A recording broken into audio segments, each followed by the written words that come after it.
Hello and welcome to another episode of Bear Business with me, Chris Barnard from feedbackfans.com. Today my guest is Gilbert Hill, Managing Director of PrivTech Limited. Gil and I explore the evolution of data privacy and AI ethics. We discuss privacy by design, the shift from data harvesting to deep engagement, and how businesses can use AI responsibly to build lasting customer trust. Gilbert, hi. Could you tell our listeners a little bit about yourself and your background with privacy, data governance and technology, please? Sure. Hi, Chris, and it's great to be here. My name's Gilbert. I'm a privacy technologist. Now, when I first gave myself that title, I'd say no, a lot of people didn't understand what that meant. Now that's changed. I was actually recently in Turkey at a conference, and it was weird. It was like a convention or something. I was surrounded by a number of people who also describe themselves as privacy technologists, and what brought us together was the fact that we'd all got into it by mistake in a way. Because my background, I started in financial services, marketing, and then I ran a London digital agency for over 10 years. And what we were doing for our clients back then was building data-driven, often marketing applications. So that was start off with things like websites, email marketing we did a lot of, and then moving into things like mobile apps. And some of our biggest clients, our biggest client for over 10 years was Microsoft. We kind of followed that technological development and also followed the money for that whole 10-year cycle, from things like doing Windows Live Messenger bots, which is very early form of AI, through to things like MSN, when MSN was a destination, and building things like microsites and experiential sites, through to mobile apps, Windows Mobile, and then finally things like Skype.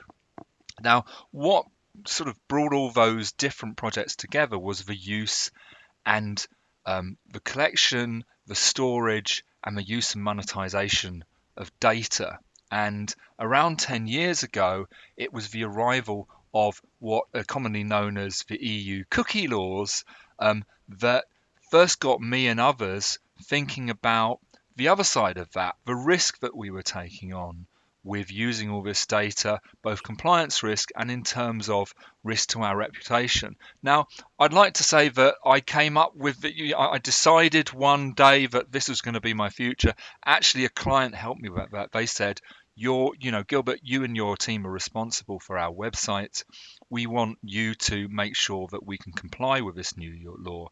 And it started me and a lot of other people who now also call themselves privacy technologists down the road of thinking about how we collect this data, what it does, and how our responsibilities, both around the laws and in terms of doing the right thing. So since having that realization, I ended up pivoting that business into one of the first cookie compliance products. So we started off understanding what cookies we were using by doing manual audits. We very quickly built a series of tools to help website owners scan their websites, categorize the cookies that they found by risk, and to tell people what they were doing, because that's what the law requires, that you website owners for the first time have to tell people what cookies they set, what those cookies do, and why. So that very quickly became the most dynamic part of the business.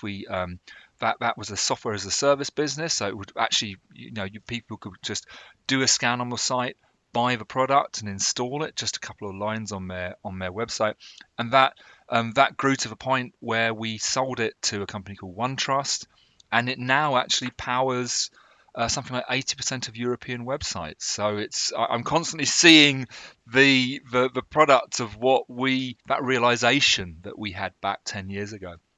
Since then, I've run a number of projects based on giving people more control of their data beyond the cookie banner, and often involving things like blockchain. I now work as a consultant. I advise large companies on their use of data, and also smaller companies and startups who I love working with, helping them build their first privacy framework, choose the right products to stay on the right side of the laws. Obviously, we've got GDPR and different laws across the world, but most importantly, how to stay on the right side of the trust of their customers and how that can grow with them. The So it's been e-privacy a journey. directive. It certainly sounds like it was a journey. It's been a journey for me from the marketing side, and I imagine a lot of the marketers are going to be able to sort of relate to this. Was the e-privacy directive was kind of the first time that privacy was kind of brought to my desk, I suppose, as a naturally on the commercial team. Okay, this legislation is coming. We need to make changes. At the time, I was running some betting websites, actually, funnily enough, for a client there. And so we had to come up with a way of, and I believe we use software exactly like yours. It could have been yours during the day, which was to look at the cookies on our website, which was a great experience in a way. Because then even us, a lot of people 10 years ago didn't realize what cookies you were setting on websites. There was not a great focus on it.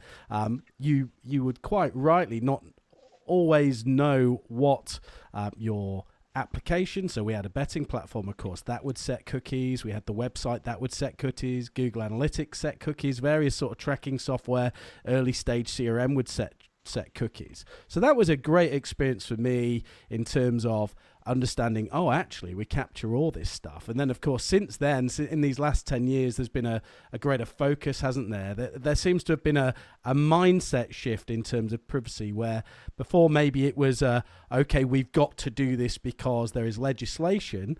But I think we've moved a long way from that now, where people understand the importance of privacy in data governance. Would you agree with that?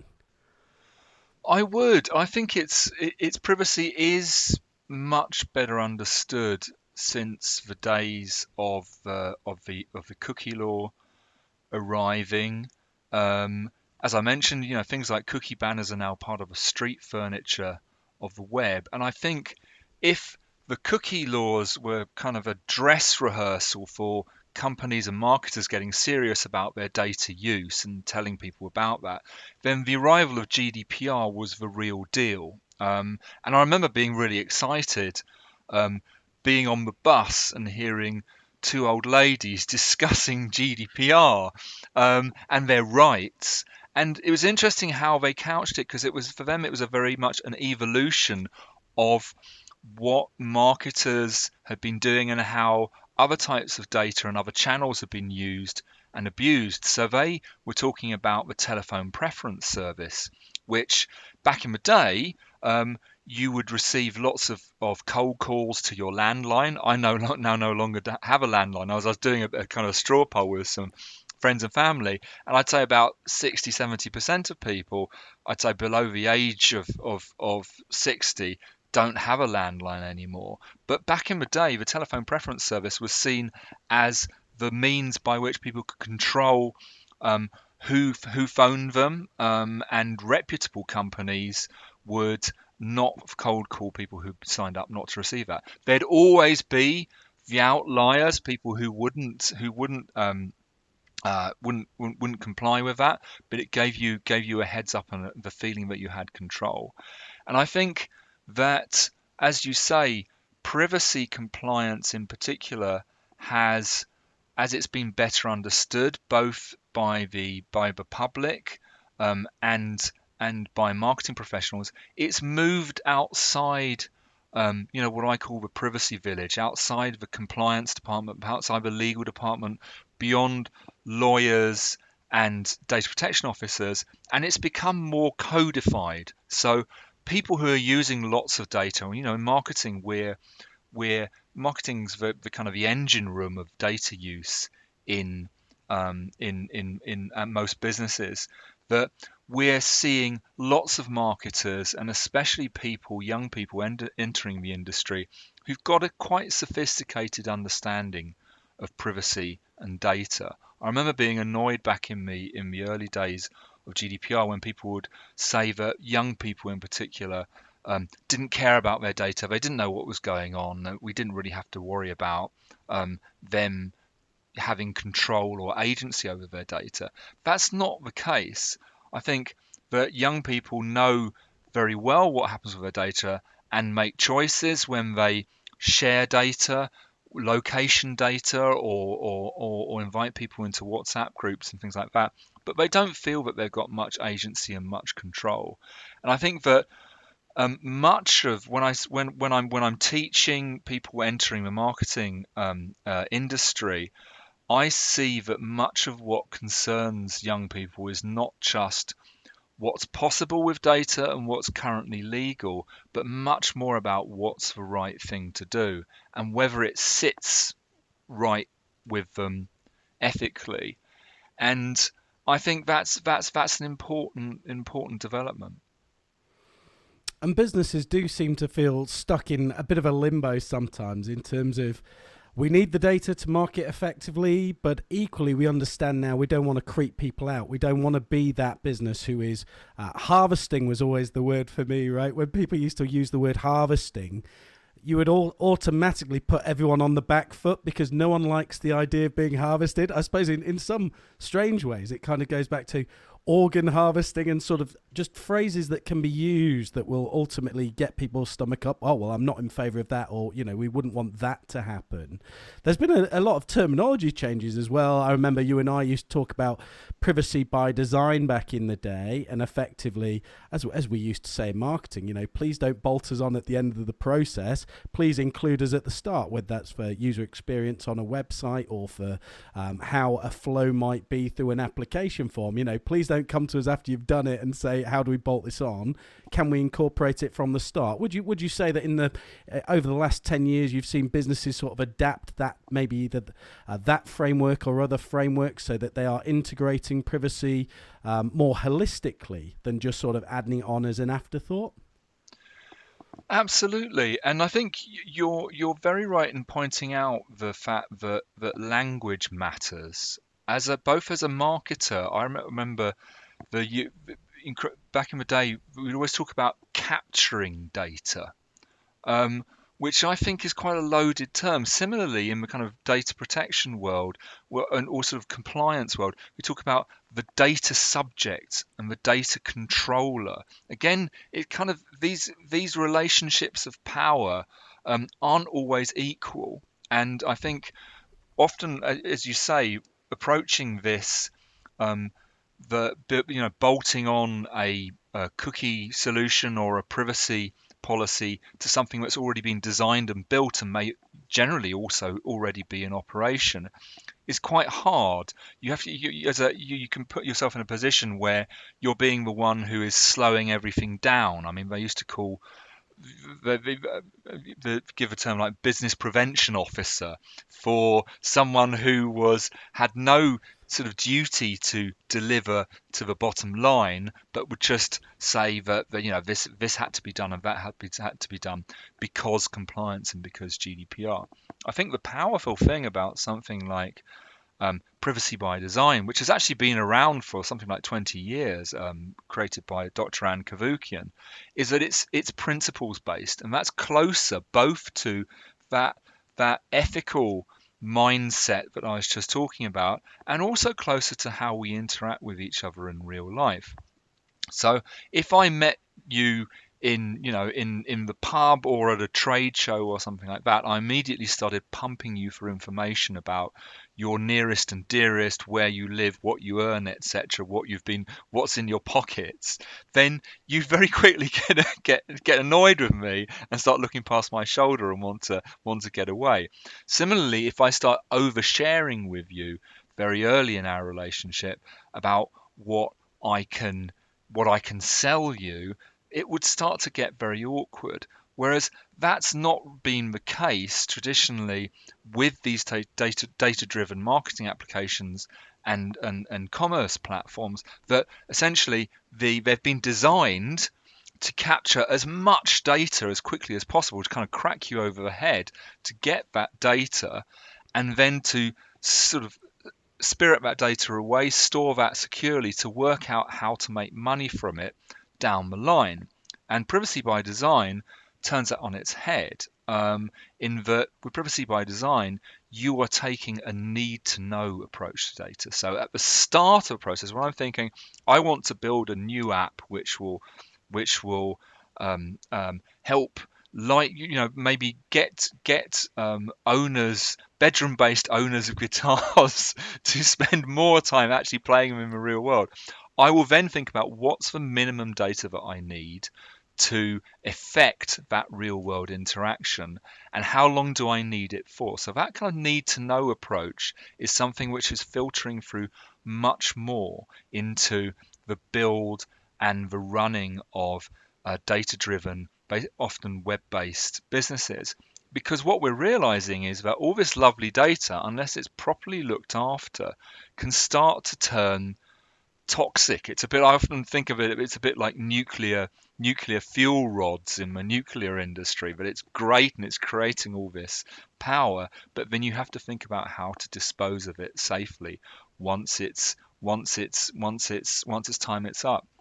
So I think the idea of thinking about all of this before you build any, before you write any code, before you build anything, let alone release it out into the open world, is getting increasing traction, because it means that you can start to bake in your risk, and you don't have to rely on everyone in your business kind of being a privacy ninja and knowing about the latest regulations, because the system has built that in. Actually, we're starting to see that increasingly in a marketing context, that lots of the tools and platforms that we use, whether it's an email fulfillment platform or a CRM system, have got this stuff baked in. So the requirements of regulations like GDPR, but you have to have an audit trail which says when Chris gave his permission for you to use his data to market, and whether that changed over time, that the system is actually keeping a record of that, and even providing things like just-in-time prompts which can pop up and serve the information to the customer or the prospect that they need to have in order to make a decision about their data with their eyes open. So I think it's getting us away from a sort of a zero-sum game where the organizations with the most data win, to the ones which have enough data to be able to replicate those offline relationships and use that data judiciously and shrewdly to sort of create serendipitous opportunities, which, but that's kind of a flowery term for the kind of things that happen in real life. I'll give one example, which is every Christmas I buy some stocking fillers from a bakery in London that specialises in really like yummy gingerbread. I always ended up buying at least 2 other packets, which I eat myself that's Santa's bonus.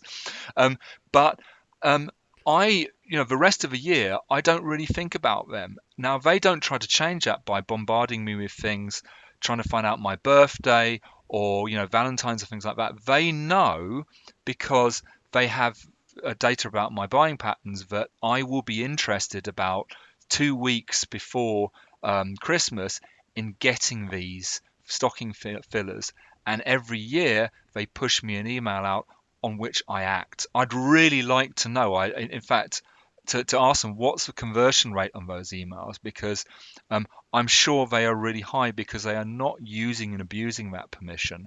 They're using it at the right time with information which is of relevance to me. So it's treating me with respect rather than trying to get something out the door, which I think we've all been guilty of in the past, particularly in things like email marketing. There's a thing, that once it was out the door, that our task was done. I think things like privacy by design and taking over the data we need and using it judiciously in that way are getting us closer to what real marketing should be. It's such a great point about how the marketing mindset has evolved in this time. And it has gone from, as you say, we've gone from an approach which was very standardized approach in commercial teams, particularly at that point. I mentioned this the other day in our Matt Jones podcast on SEO. There was that time where you could almost measure within a breath. You would have your performance data, your sales team would come in and say, show us where we got all these leads from. And you would be like, here's my fancy dancy report. Shows you exactly where all these leads came from within an attribution model. And you would whinge about the edges. But you used to have that kind of, I suppose it was a comfort blanket, but equally then it felt very new to be able to track all those things to an extent. And the mindset you would get into as a commercial team, as a marketing team, would be, let's tap all the data points and tag them all so we know where they are in the journey, so that we can report on everything. And if we don't report on it now, do you know what? It'll be useful in the future. We'll want to know at some point how many people have clicked on this video or this audio and track that back to conversions and stuff like that. The approach that you're putting forward is starting to happen now, and we're starting to see this, and surely a better way is in a world where you are not going to have all that data, or the data quality is not going to be as good. Things like modeling have got better, and actually there are great benefits to you as a brand, as a business, to own the privacy relationship and it not be how it was 10 years ago, which would be, oh no, we've got to send out the email asking everybody's permissions on things. Everyone's going to drop off. We're not going to be able to send them anything. But the mindset has totally shifted to that point where, okay, this is an important communication. It's important that our customers, our users, are comfortable with how we use their data. And it's actually, there's going to be commercial value in us being the business they deal with in this sector, whatever that is, whether it's financial services, retail, leisure, who are being responsible and adult about their data. That is actually a massive shift over what is a relatively small time, right? In technology, well, not in technology, but in legislation particularly, and in mindset, 10 years. And obviously with technology, everything's upside down in a year these days. But that has been a massive shift, Gil, right? Absolutely. And I think it's the risk is that most businesses still underestimate what people know about their data rights. And like you were saying, they worry that if they give people too much visibility and control over their data, they're just going to walk away from data-driven marketing. And but I think when we actually take that approach, where companies think about the relationship that they have and they use that data shrewdly, they will be pleasantly surprised when it comes to what the actions people take. Because I mentioned running a project a couple of years ago, a blockchain-enabled project, where we were giving people tools to use one of the GDPR rights, which is to request the data from companies that they held, to repatriate that safely on their phones, and then look at it and see what they had, and to take some decisions about that. Now, a lot of companies were hostile about that. They worried that everyone's reaction would just be to demand that data be deleted. What we found very quickly was a high percentage. It was over 70% of the people who received their data from companies that often, B2C companies, travel companies, retail companies. Their first action when they were talking to us was to say, that information that company's got about me is out of date, or it's incorrect. My email address is now X.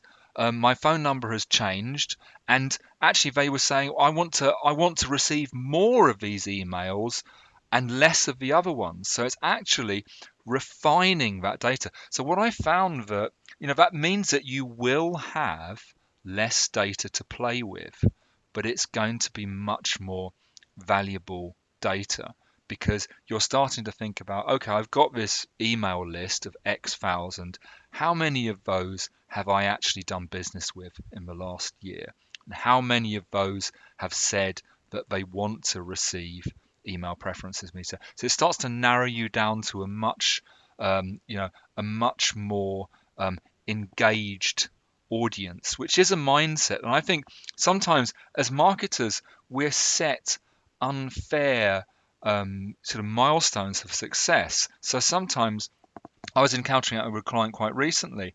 They're in a sort of a public sector related organization, where success for them is supporting their clients in terms of getting access to learning, getting access to housing, etc. So really important outcomes, but they were being held on their website to very general, audience numbers. Now, they're never going to get the audience numbers of a website that is selling, giving a free offer for sportswear or fizzy drinks or something like that. But each one of those customer journeys was very, very valuable in terms of the difference that they can make to that customer. So it's taking that kind of real world understanding and applying it. What I'd also be very wary about on the flip side of that is that they are is trying to give too much sort of focus on trying to finesse people into making a kind of decision you'd like them to make. The UK regulator for privacy, the ICO, the Information Commissioner, has focused recently on what they're calling dark patterns of design in consent and cookie banners in particular. When you're given those messages, when you're rejecting you're like withdrawing your consent or you're rejecting consent, saying, do you really want to miss out on these offers, or have you thought about the consequences of you exercising your rights? The ICO has said that this isn't something that they approve of. They've actually sent letters to the top UK websites saying what they need to do better in terms of how they manage consent and control they give people, and they're going down that list to more and more of the smaller websites. So I think trying to get people to give you their data or give their permission by kind of sleight of hand will backfire. It's a bit like, back in the day when you'd go into a retail store, people would ask you for your email address in order to send you the receipt. I'd always be awkward and say, well, no, I'd want a paper receipt, please, because I know that you want that email address so you can send me marketing emails, and I haven't signed up to that. Or, what would you give me if I do give you my email address, because then I've got my eyes open as to the benefits. So it's that value exchange. Using the law to try and get this stuff by sleight of hand is always going to backfire, because it's worth being straight with your customer. And when I'm advising a client, particularly a smaller client who's evaluating a MarTech solution, or if I'm thinking about my own marketing, my data-driven marketing for my consultancy, so I'm thinking of sending out an email, rather than getting caught up with the legalities of sending that email, what's the lawful basis, etc., I instead start with asking two questions. The first one being, would this be a surprise to Chris who's receiving this email? And the second one would be, would it be annoying or irrelevant? Now, if the answer to either of those is yes, then it's probably not a smart thing to do. So I think it's bringing that kind of common sense we were talking earlier about, common sense and marketing smarts into this very complex realm of data-driven marketing is something that's I'm seeing a resurgence in, and I'm really happy to see it, because it's bringing us closer to what we are as marketers. The dark patterns you mentioned are so interesting. I can picture the retailer where they used to ask for your email address and thought it was bizarre at the time, but maybe it was still back in the early days when GDPR came in, where we were more aware of that. I think sort of 15 years ago, I wouldn't have batted an eyelid, but at the time that they started doing that, as you say, it felt really weird.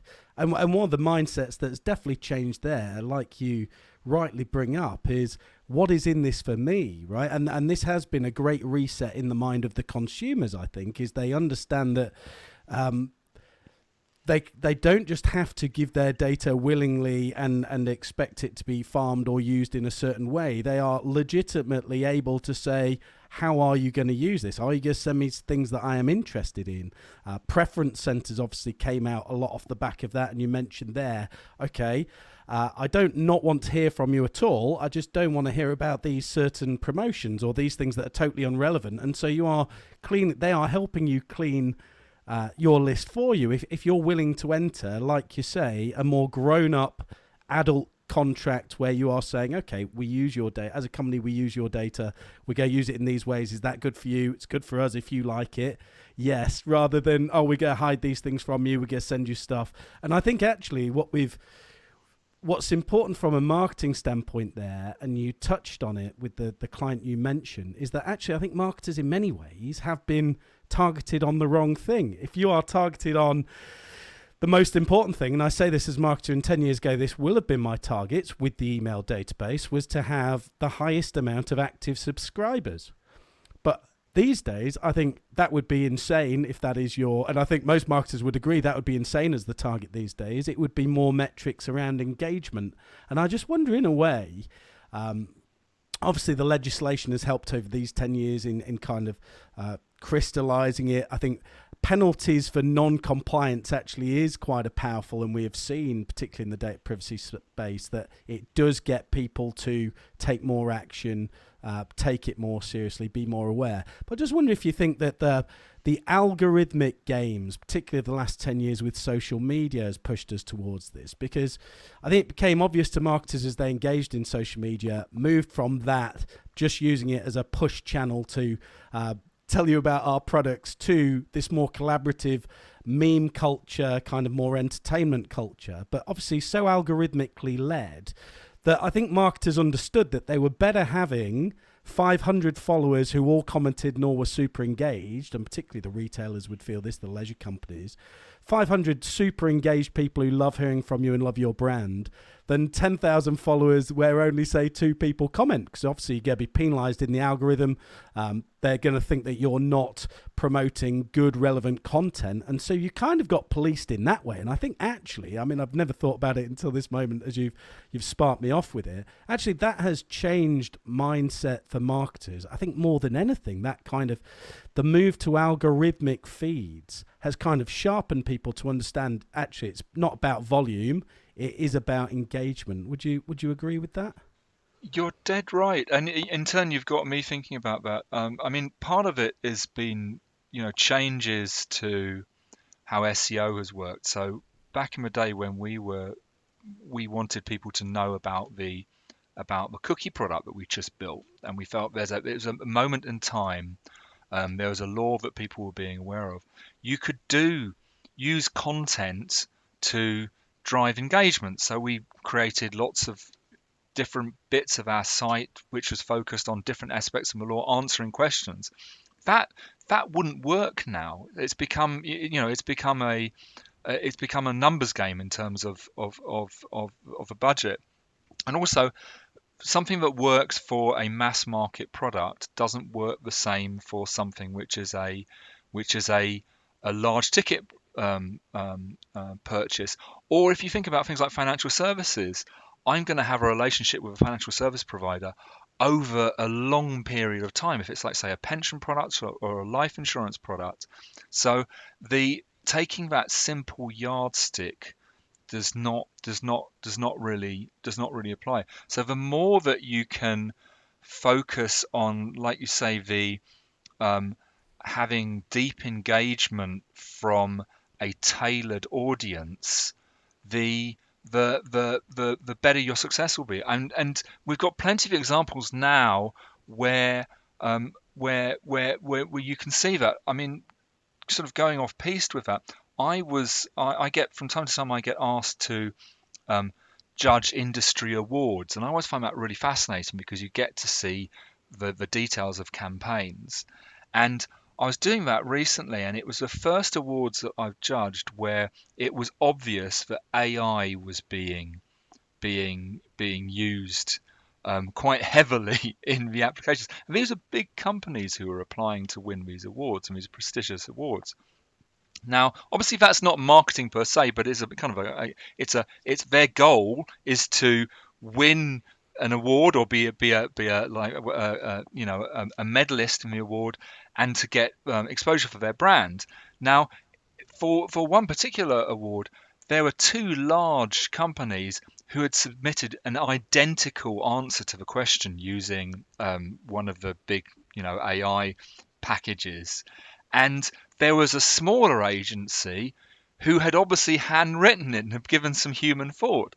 I actually prioritised a bit. They stood out for the right reasons, because I say that someone has read the question and have thought about, given a considered response to this. So I think it's that with the shift towards algorithmic and the noise, the general noise, it's not possible to achieve things in by just being, a good corporate citizen, creating content, pushing it out there, maybe paying for some search. That you have to be thinking about looking for paths less traveled and trying to build two-way data dialogues, I think, with your prospects and your customers, so that they will stick with you, whether it comes to like servicing your Marshall amp, or whether you continue to use a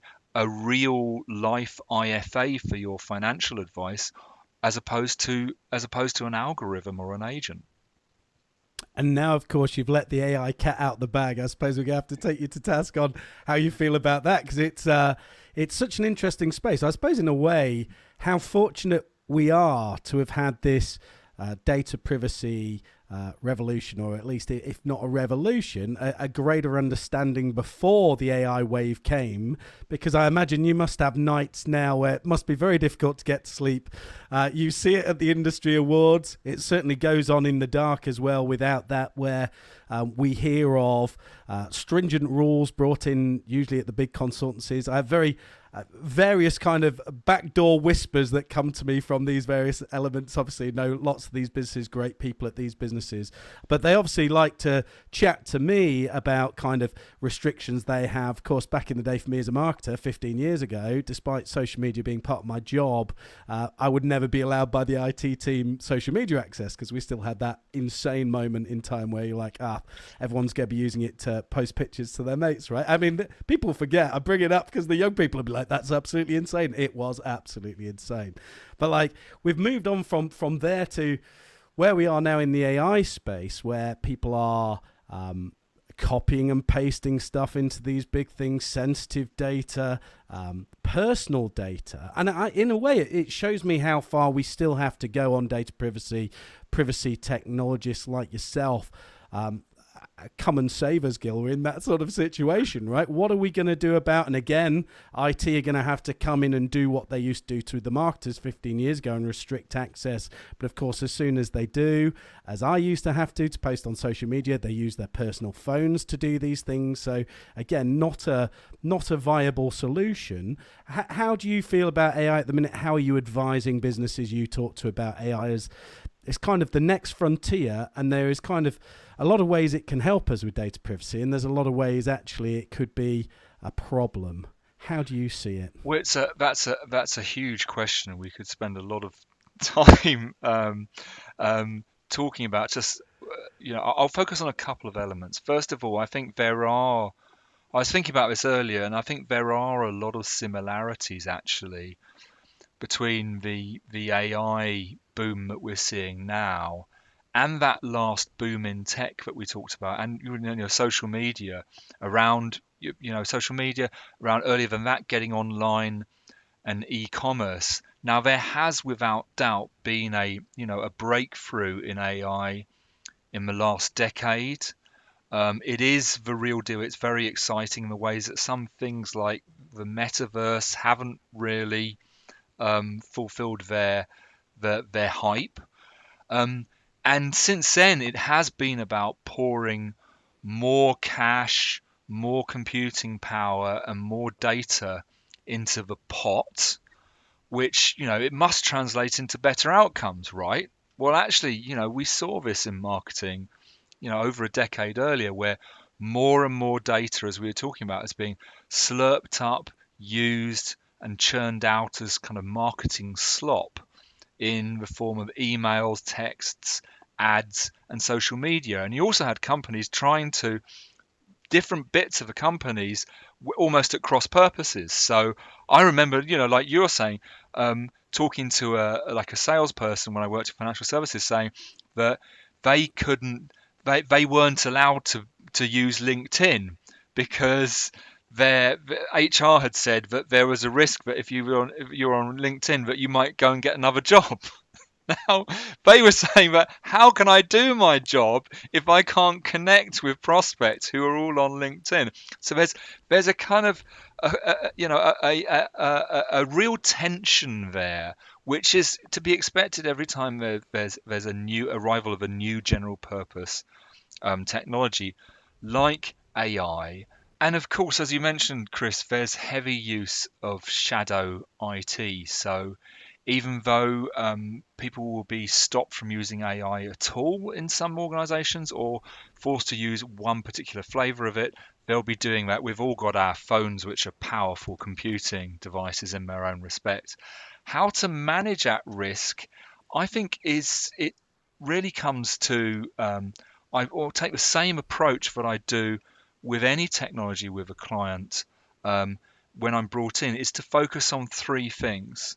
So, firstly, on visibility, find out when it comes to AI or any other technology who they're collecting data from, where that data is kept, and where it ends up. Now, this can be really simple. This can be just an Excel list, all the tools that they use. That be things like from paper forms to websites to CRM systems, because each of those components, if they're digital, will be using AI under the hood, whether you're aware of that or not. And in fact, the slicker they're using it, the less aware you'll be. And secondly, to get on the record with customers and staff members so they know what happens with their data and also what they can and can't do with AI and with data along with your policy. Now, much of this, the thing about getting on records is that much of this won't be a surprise to them anyway, and you can keep people informed via the privacy policy and their cookie notice. If you're using third-party providers for AI or other technology, then you should have a data processing agreement in place which will say what they do and don't do with the data and also where that data gets sent to. And finally, make it clear that that if people have questions, whether that's employees or end customers, that you are receptive to those and that they have rights. So for my business, it's very small, but actually any business under a certain size, I would say to make the privacy at email address to go direct to the CEO or another senior stakeholder, so that you can have visibility of concerns that people have otherwise with AI or otherwise in your business. All of the partners that you deal with should be wanting you to ask these questions and should be receptive. So if they're not willing to answer those questions, then that gives me red flags, whether it's AI or anything else. It's such a great point about sort of the ownership of it as well. I really like the idea of making sure that you, either as the business owner or the CEO or someone very senior, gets to see this information, because it'd be a lot of things that can inform product development, inform sort of communications, different ways you want to go about it. The legacy, of course, was, I think people would think, oh, this is compliance jobs, or because we're in financial services, we're fortunate enough to have compliance people, compliance teams, but obviously not a lot of businesses do have those areas. But it's kind of everybody's responsibility really now, Gil. I think everyone accepts that, right? That all the departments need to work together to understand this and make sure that they are, being informed about it and keeping a finger on the pulse. It's not a case of saying, oh, well, we don't deal with privacy, or, everyone surely deals with the customer satisfaction, and you're going to need to see what's being said about your communications and how you're treating people's data to be effective in those roles, right? That's absolutely right. And you mentioned financial services. I think that clients in regulated industries like financial services have kind of an advantage when we get getting their heads around all this, in that what they understand is that privacy compliance and data governance aren't kind of like one and done activities. I liken it kind of like to an ongoing fitness regime which needs attention at least annually, or when the business changes, and the business changes a lot. And particularly in things like AI regulation, different countries are taking different approaches. They're at different stages of maturity. So I think if you a financial services company, for example, you understand and are more relaxed about taking potentially a higher kind of universal benchmark which works across all the territories, rather than trying to kind of exploit, loopholes in one particular country or area. So I think, like you say, setting at a high level what you will and won't do around data, holding, we mentioned IKEA earlier, they hold their board responsible. One of their KPIs, key performance indicators for their board, is how how they stick to their ethical principles around data, how many complaints they get, and if there's regulatory action. And as you said before, the fines for getting it wrong with data have become that much higher, that these do really affect the bottom line. So taking consistent approach, knowing what risks are, and also asking questions about, rather than saying, when you see a cyber security disaster like we're seeing with the likes of Marks and Spencer or Jaguar Land Rover, rather than just going, phew, that hasn't happened here, asking yourselves from a board level downward, what would we do if that happened here, is going to really help you build a robust approach to all this data that we handle and that we enjoy, and that the use of, and that customers enjoy when it's done, when it's kind of orchestrated effectively. It'll give us a more robust platform to keep on enjoying that into the future. And that's a great endpoint. That's a great key takeaway for people to take with them as they now go and reassess, I suppose, how they've been looking at data privacy. And I think a lot of people, as I mentioned to you earlier, don't think they get the benefits of this type of insight, as it's quite hard to find a privacy technologist. So I'm always very grateful that I have one in my friendship group, Gil. But I can't let you go without answering the question I ask everyone on Bear Business. Can be any type of game, can be a video game, can be a game you play with the kids, a game you used to love to play back in the day. Would you like just tell our listeners a little bit about a game that you like, any favourite games that you have, please?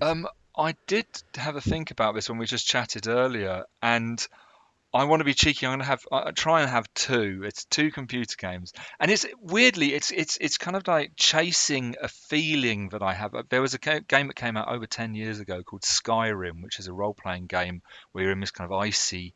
It's a bit like Game of Thrones, actually, like icy wastes and dragons, and that feeling when you emerged into this open world and there's this atmospheric music around you, you really felt, wow, I've got a whole world of possibility there. I'm constantly chasing that, and they're still reissuing that game again and again and again, because I think I'm not the only one. The other thing that really captured my imagination about the same time was there's a Beatles rock band game where you can play along with all the Beatles' greatest hits, and I completely fell down that rabbit hole. Myself and my eldest daughter, we got the little plastic drum kit and the microphone, and we played the drum kit until it fell to bits. At that point, I have to say that I realised that probably it would be better to, all that time that I was pouring in this, to spend it practicing instruments I could play in the real world. So I closed the door on Beatles Rock Band, but it's probably sweeter because of it. So those are my picks. Skyrim was such a magical game, and you mentioned the musical score. I mean, it absolutely made the game, right? So charging around the fields, there's some sort of choir bits, there's some sort of like Gregorian chanting. Some of the music is a lot of that in the I think a lot of it is using sort of the made up language for Skyrim as well. Some of that sort of musical score is absolutely magical. I mean, even now, I mean, it was a long time ago when Skyrim was launched. Now you see people playing games with it on in the background, or people listening to it as they go about their day. So I mean, it just shows how impactful it is. And of course, yeah, the Beatles. I mean, how could you get a better rock band sort of game than the Beatles, really? I mean, hits galore. Must have been a lot of fun. Indeed. A lot of fun, a lot of time spent. Was there a particular Beatles song you like to play more than others? Anything with a good Ringo beat. I've got so much respect for Ringo as a drummer and for that beat. Doesn't get enough shout outs. No. My karaoke song's actually Twist and Shout, but we'll not go into that today. Wow, Thank you tough ever so much, sing. Gil. That's for another time. Thank you ever so much for your time today. You and I can do that one in the pub, but thank you very Indeed. much. We'll make sure we post your social media and your website, and if people want to hear more from Gilbert, please do go and follow him on social media. We'll post the links down below. Thank you very much, Gilbert. Thank you, Chris.